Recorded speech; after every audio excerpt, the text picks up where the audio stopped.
Can you hear me? Good morning, everybody. It's wonderful that we can all gather in a church, isn't it? And bring forth a lesson.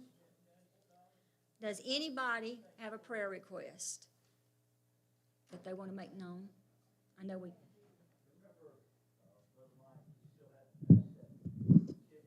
Can you hear me now?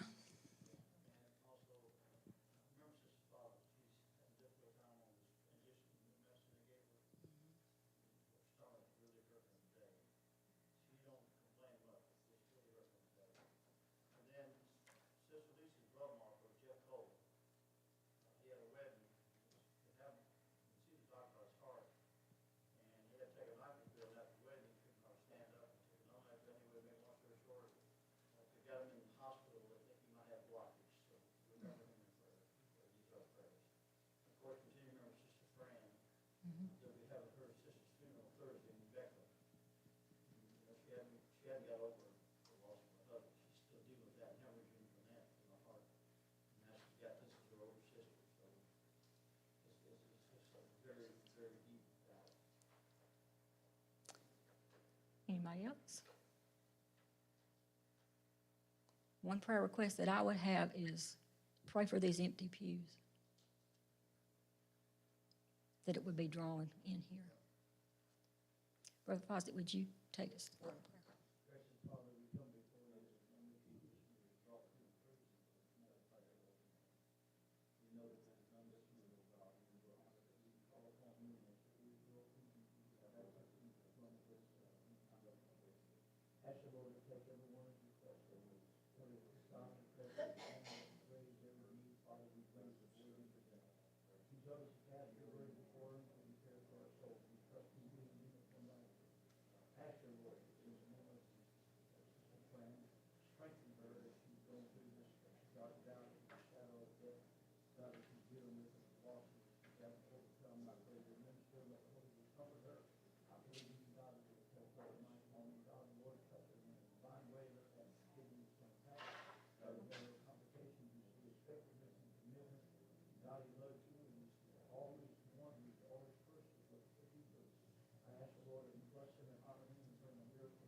This morning is human sinfulness increases.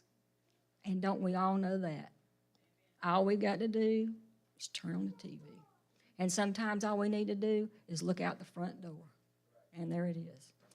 But it's Genesis chapter 6. Our central truth is God is merciful, but there is a but. Persistent sinning invites his judgment. Nearly 6,000 years ago, there was a great man of faith called Noah. Noah lived in a time that there was great turmoil going on. There was immorality rampant everywhere. And in the beginning, God had so beautifully created man and placed him in this paradise, Garden of Eden. But oh, how quickly the beauty and the peacefulness would disappear as soon as the sinfulness of the fleshly, wicked human choices that was made came into the picture. You know, we talked about the lives of Adam and Eve last week and how they had this pristine innocence, living in God's perfection. But man fell quickly into this immorality, and he went wholeheartedly. He wasn't dragging his feet when he went. He just went. You know, let's just start reading in Genesis chapter 6, Verse 1 says, "And it came to pass when men began to multiply on the face of the earth, and daughters were born unto them, that the sons of God saw the daughters of men, that they were fair, and they took them wives of all they chose. And the Lord said, My spirit shall not always strive with man." He's not going to continue to strive with us today either. "For that he also is flesh, yet this day shall be 120 years. There were giants in the earth in those days, and also after that, when the sons of God came in unto the daughters of men, and they bare children to them, the same became mighty men, which were of old, men of renown. And God saw the wickedness of man was great in the earth, and that every imagination of the thoughts of his heart was only evil continually." We're living in that now. "And it repented the Lord that he had made man on the earth, and it grieved him at his heart." When I read that, I'm thinking, it would hurt my heart to know that God would grieve that he made me. I can't understand that. I actually saw a thing that came up on my phone this morning where they found a young woman who took a 3-year-old child and threw him in the river. How can you do that? But yet God was grieved in his heart because he created man. And the Lord said, "I will destroy man, whom I have created from the face of the earth, both man and beast, and the creeping thing, and the fowls of the air, for it repenteth me that I have made them." Notice, it's not just man. Everything, all flesh, everything. So this had bled over into creation. "But Noah found grace in the eyes of the Lord." Our golden text was verse 5. "And God saw that the wickedness of man was great in the earth, and that every imagination of the thoughts of his heart was only evil continually." And I thought, why would that be our golden text? Because you can't hide from God. That's the golden text here. You cannot hide anything from him. Even though you think nobody sees, nobody knows, God knows. He knows. You can't hide it. What does he say on further in Scripture? Anything done in the dark, going to be brought to the light. There are many things to be learned from the story of Noah and his ark, but most folks, they won't learn it because they don't believe it. They don't believe the Bible. A lot of people don't believe there were dinosaurs, but there were. They're finding the bones and things like now. And I got to thinking about that when it said all flesh. That's gone. We don't have them anymore. Could you think that possibly could have been when the flood came? Those were animals that never came back.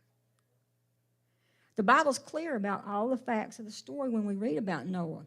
Mankind had become unbelievably evil, so much so that God was grieved, filled with pain, and decided to send a flood to destroy them all. Sometimes I think that's why I'm scared of water. Can't swim. Took swimming lessons. Put me out in the middle of the pool at the Y. And I thought I'd die before I got out of it. So I'm scared of the water. That's one good reason for me to live for the Lord. But God found one man named Noah and his family that was worth saving.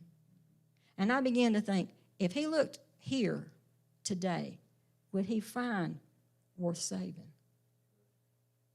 The question for us this morning is, what does God want us to learn from this story? Because we've all heard Noah and the ark. Even the secular world knows Noah and the ark. But they're not listening, because God wants us to understand that man had become so unbelievably evil that he could not bear to look at him. You got to really be bad for him to get that ticked off because he's so forgiving. He hung on a cross for us so that we could be with him in heaven. But he really was through with them. God described it like this: the Lord saw how great man's wickedness on the earth had become, and that every inclination of the thoughts of the heart was only evil. And just in case that wasn't clear enough, he repeated that when he went to Genesis 6:11 through 13. Now the earth was corrupt in God's sight and full of violence. God saw how corrupt the earth had become. for all the people on the earth had corrupted their ways. I'm going to put an end to all people, for the earth is filled with violence because of them. I am surely going to destroy both them and the earth. Look at the earth today. Look how much is being destroyed. People are taking away the land. They're causing fires. They're taking away the habitat of the deers and the rabbits and things like that around us. They are destroying the earth. It said there was no kindness in these people, no compassion for each other or for themselves. They could not have had any self-respect at all. You know, they couldn't even think a clean thought. That's sad. You know, the problem was the longer that man lived, the greater the moral corruption became. And it seems like the longer we're here now, the more corruption we see. Everywhere. You know, God finally put a limit on the life of men when he said, my spirit shall not always strive with man, for he is also flesh, yet his days shall be 120. Well, you know, if he put the lifespan at 120 then, the average lifespan, as I was looking, right now it says is 70 years old is the average. I thought, well, you know, from 120 to 70, God has continually had to place a limitation on the lifespan of a man. And I look today, and if you look in the obituaries so much, you can see so many young people. They're not making it to 70. They're not making it hardly to 20 at times. And they're gone. My baby didn't make it to 35. And he was gone. You know, it got so bad that after a while, people stopped even thinking about what was right and wrong. They just wanted to fit in. That's what's going on today. People just want to fit in. Anything goes. Anything's all right. Don't say anything. But I can't stand back and not say anything because the word says it against it. It's wrong. If God says it's wrong, it's wrong. There's no fine line there. It is. But you know, there was one guy that refused to fit in. In a world that was so evil, this man was unquestionably righteous. His name was Noah. And that's Genesis 6 and 8, Noah found favor in the eyes of the Lord. Do we find favor? I pray for favor. I ask for favor. But do we find favor all the time? You know, the next verse said, Noah was a righteous man, blameless among the people of his time, and he walked with God. Now, in fact, he was such a righteous man that centuries later, God told Israel that even if these three men, Noah, Daniel, and Job, were in a nation God was judging, that they could save only themselves with their righteousness. That was in Ezekiel 14:14. But what made Noah so righteous? You know, what made him different?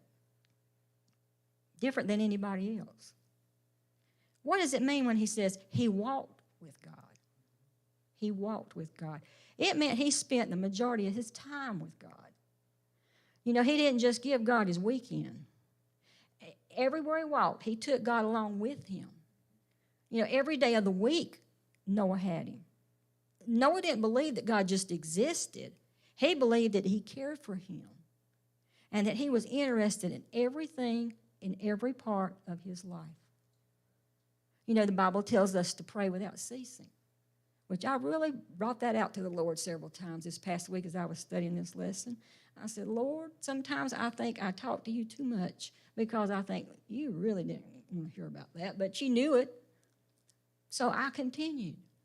I said, every day of the week, Noah spent time praying to God. Do we let the world stop us? Oh, I got to do something else first. No. Nothing's more important than spending time with the Lord. Nothing. Those Old Testament saints, I marvel at them. And when I read about their life and how they followed God, it humbles me because Mm-hmm. we have so much more help today Right. to live righteous, but yet they honored God and stayed faithful to Him, and I marvel at those kind of Old Testament saints. They did. They didn't have the scriptures that we have. I mean, you can pull it up on a phone or something, computer, anything, and it can speak to you. You don't even have to sit and read it. They didn't even have that. They had none of that. You know, he didn't just sporadically pray. He was talking to God all through the day. And I find myself doing that more and more. Every day of the week, Noah was making the conscious decision to follow God. And we've all got that decision, that choice to make. And it's a daily choice that we make that choice to do that. And he taught his family to live like that. He was an example. Whatever God told Noah to do, that's exactly what he did. Now, I thought that's really important because Noah did everything God told him to do, even when it seemed crazy to do it. If he told us to do something and we thought it was crazy, would we do it? I would hope so. Hebrews 11:7 said that by faith Noah, when warned about things not yet seen, which we have been warned about things not yet seen, that's coming, in holy fear he built an ark to save his family. Now, if you're going to walk with God, you got to be willing to follow him all the way. And if you do that, people around you are going to tell you you're crazy. I've been told that before. Well, I wouldn't do that. Well, I will because I'm afraid if I don't, God's going to get me. You know? You'll end up making choices that the others would not make. They'll tell you so. You know, you'll choose not to take advantage of another person when it could so easily be done in so many situations. You know, you'll choose not to go to the bar. You'll choose not to go to a party because you don't know what's going on there. You'll choose to turn that channel when something comes on that program that you know you shouldn't be watching.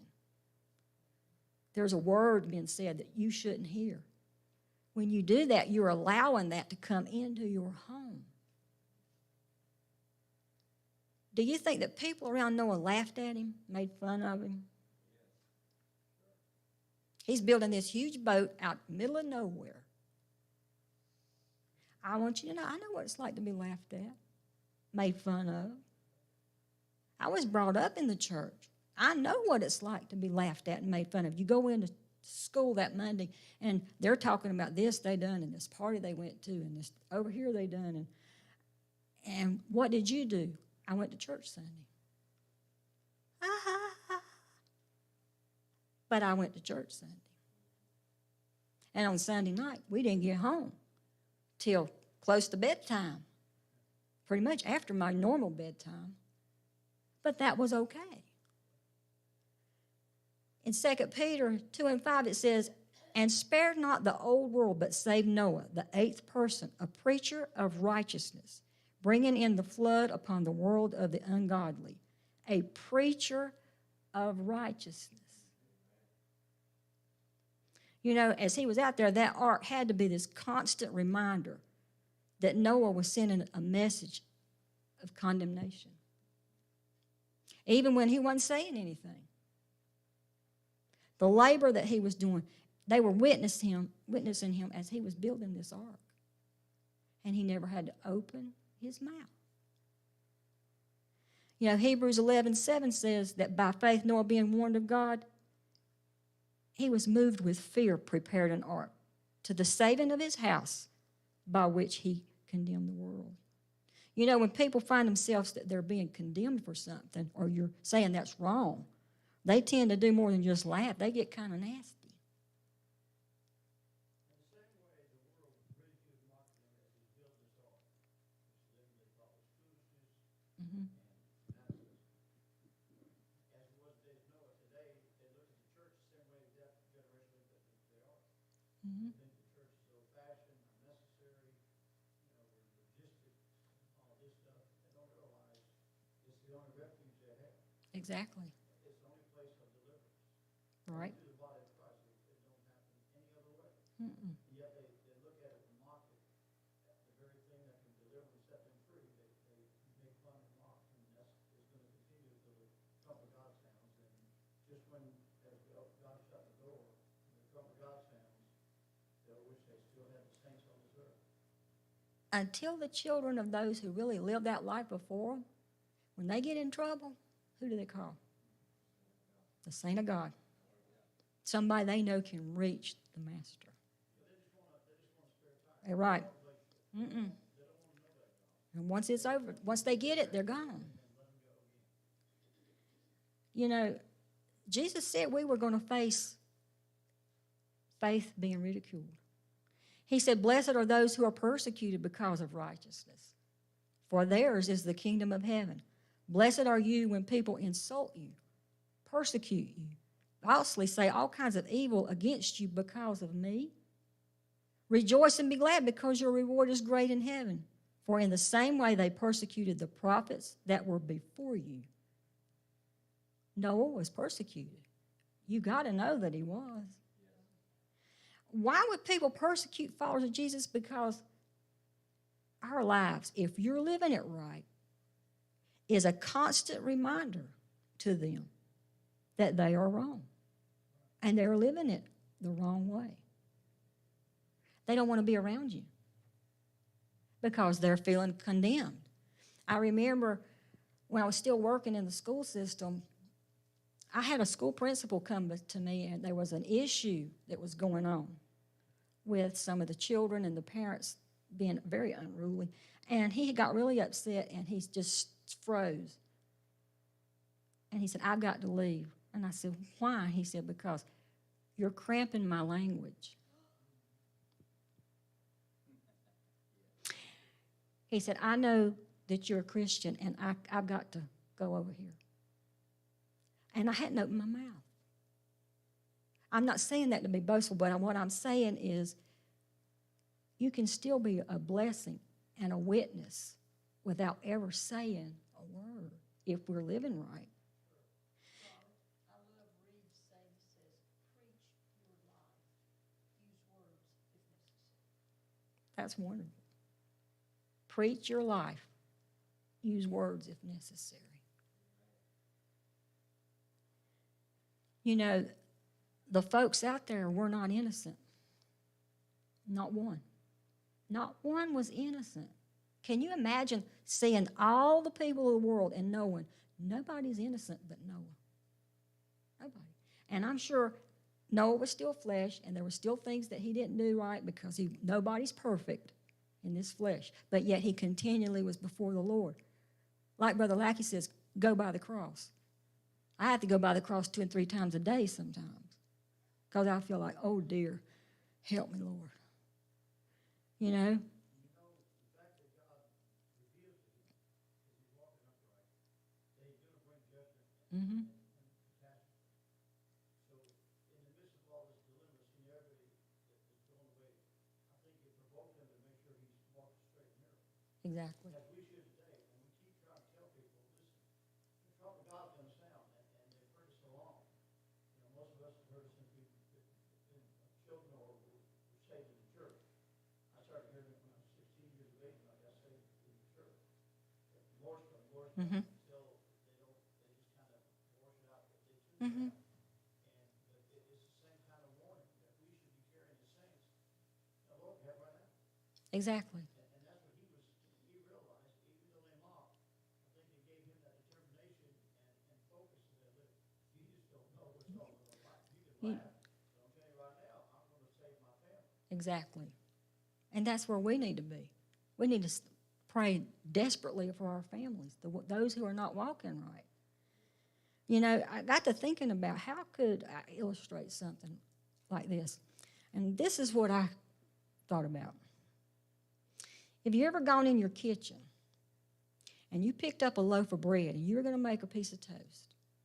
And you reached inside and you pulled out this piece of bread and you noticed that bread just wasn't a normal color. You know, there was this green stuff growing on it. You know, what did he do with it? Yeah. Well, you throw the whole loaf away because it's decayed, it's moldy, it's not edible, you know. And if you're like me, that side of that moldy bread is just kind of bleh. At that point, I don't want the toast anymore, you know. I couldn't get that bag in the garbage can fast enough, you know.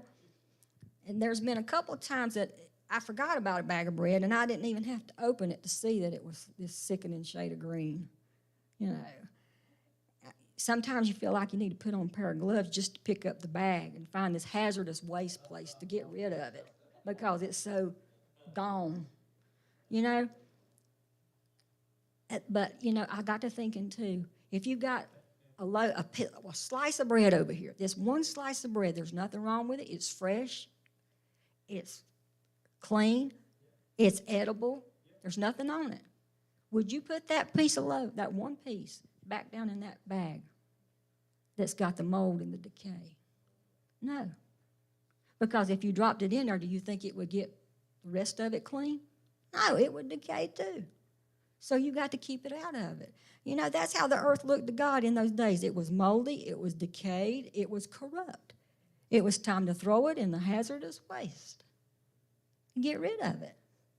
You know, the Lord saw how great man's wickedness on the earth had become. His thoughts in his heart was evil all the time. And I look at things that happen today and I think, how did they ever come up with doing what they're doing? They got to sit around and think up this stuff. You know, but God had a plan of a redemption and a remnant of those who's going to serve him faithfully. And as I was studying this and I began to think about Noah and his family, that they were remnants of all of God's creation. I was reminded of Isaiah. In chapter 1, he tells, "Hear, O heavens, and give ear, O earth, for the Lord has spoken. I have nourished and brought up children, and they have rebelled against me. Ah, sinful nation, a people laden with iniquity, a seed of evildoers, children that are corrupters. They have forsaken the Lord and have provoked the Holy One of Israel unto anger. Why would you be stricken any more? You will revolt more and more. The whole head is sick and the whole heart faint. Your country is desolate. Your cities are burned with fire. Your land, strangers devour it in your presence, and it is desolate as overthrown by strangers. Except the Lord of hosts had left a small remnant. We should have been as Sodom and Gomorrah, the remnant. These chosen people had begun to treat worship as it was superficial, which is going on now. Sadly to say, but it is going through the motions of worship. You know, no heart, no joy. Look around today. Look around right wherever you may be, and what do you see? We see bombings. We see shootings. We see abuse. We see men that beat their wife or their girlfriend. We see children that have been chained to a post and not fed. We see our young girls being sexually abused, trafficked, loaded up to sell to the highest bidder. Burglary, vandalism that's even in the cemeteries. Cancer, diseases that the doctors don't know how to treat. Case in point, pandemic. And no one through all of this seems to think or even care that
Mm-hmm. And that really, it irritates me so bad, but I'm glad I came today because Yes. I'm trying so hard to still go to work and tell people God is there. You just have to be patient. It's not always going to be on your time and what you Mm-mm. want. And I And have it's not going to be the way you want it all the time yeah, either. and I have people saying, well, where is he? Like, we can't physically see him. Where is he? And I'm like, well, you're not supposed to. And I try to explain to them that this place is temporary. We're here because of Adam and Eve. We're here to learn right from wrong and to live in paradise with God. But people just don't want to hear it. No, they don't. But you know, they need an example. You know, somebody to show the way. And like, it's even like I was speaking a while ago, it's even in the hamburger commercial. You can't turn it on without seeing sexually immorality put on it just to sell a hamburger. You know? And I truly believe that the only reason that the earth is still standing today is because of the remnant that's here. The remnants that are still here. I thought there are those who still put into practice that power of prayer that you're talking about. There are those who use that gift that each and every person have. When we talk about the gifts of the Spirit, there is a gift that each and every one has. That is called showing up. I was going to say, the key thing I get out of this is from the very start. He didn't look for two people. Mm-mm. He He was looked. with Noah. He was protecting what was his. Mm-hmm. It doesn't matter if you're the only Christian left on this earth. Right. He's going to protect what is his, no matter what extremes he has to go to. His people are protected. Exactly. When you're in that workplace, he's protecting you no matter if everybody else in that workplace is a sinner who's out to destroy you. You have a shield around you at all times that has you protected. He's Right. looking out for you. Noah's family was not saved because of their righteousness. Noah's family was protected because Noah was a righteous man. Exactly. You know? I also thought about, when I was talking about the remnants, have you ever looked at a beautiful quilt? You know, it's not made from one or two bolts of fabric. When you put it together, there are remnants of leftover pieces of cloth, remnants of former pieces of the past. And when you look at it, you can say, I remember this was my little girl's dress. Or I can remember this was my baby's blanket. Or I can look at it and I say, this was a shirt that belonged to my daddy that my daddy wore. Because I've got a quilt at home. And I thought from times when there's joy and love going on, you can look at that quilt and it's made from all these little pieces of remnants that for something put together, when they put it all together, there's strength in it. And I'm asking you today, are you a remnant? Are you willing to be a remnant of those around you? Willing to be a prayer warrior, to be a light that's going to shine regardless of what's going on around you, and to be a call to others to get in the ark. You know, the people in Noah's days couldn't see the rain. Just as she was speaking, they can't see